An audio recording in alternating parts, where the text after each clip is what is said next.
On today's Nonprofit Marketing Minutes, I want to take on a question I see online often. Should I start a nonprofit?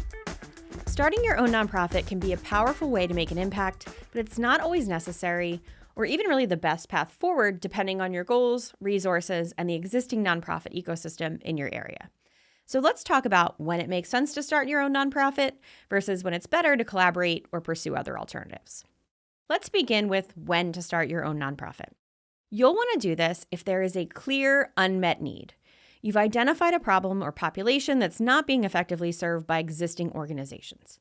Or you have a unique approach or innovation. Your strategy, model, or service delivery is different enough to fill a gap or add unique value.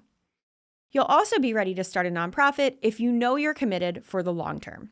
Building a nonprofit is like starting a business. It requires long-term dedication, resilience, and funding.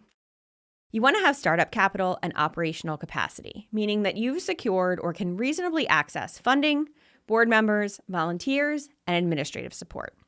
And you need to be sure that you're legally and administratively ready.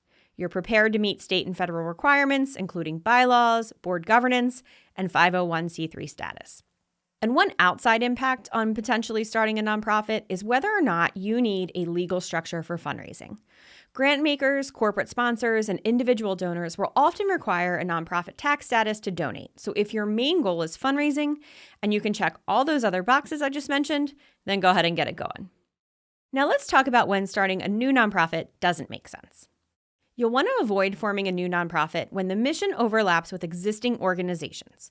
Instead, you can consider partnering with or supporting groups that are already doing the kind of work you want to be doing. Duplication can dilute impact and confuse funders. And don't undertake the formality of starting a nonprofit if you just want to test an idea or do a short-term project. Use a fiscal sponsor to pilot your concept under an existing nonprofit's umbrella before formalizing. If your goals are primarily about personal branding or recognition, you don't want that to be the reason you start a nonprofit.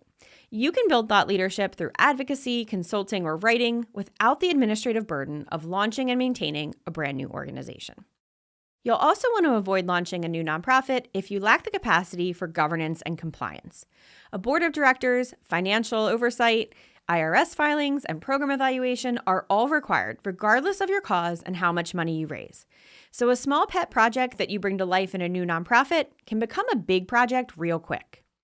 So what are some alternatives if you're not ready to launch or want to stay flexible? Consider partnering with an existing nonprofit that's already doing similar work, or would consider folding the work you want to do into their organization to serve as your fiscal sponsor. Another option is to create a donor-advised fund, which is a charitable investment account for the sole purpose of supporting charitable organizations you care about. You could also consider launching a social enterprise or for-profit company with a mission-driven model. Maybe even one that gives a fixed percentage of profits to the causes you care about. And lastly, you might consider joining a board or volunteering strategically to get more experience in the area you think you may want to found an organization. This can help you determine whether that suits your needs or whether you're still committed to starting on your own. But once you have a good sense of the work and the time commitment, at least you'll be prepared for what's ahead.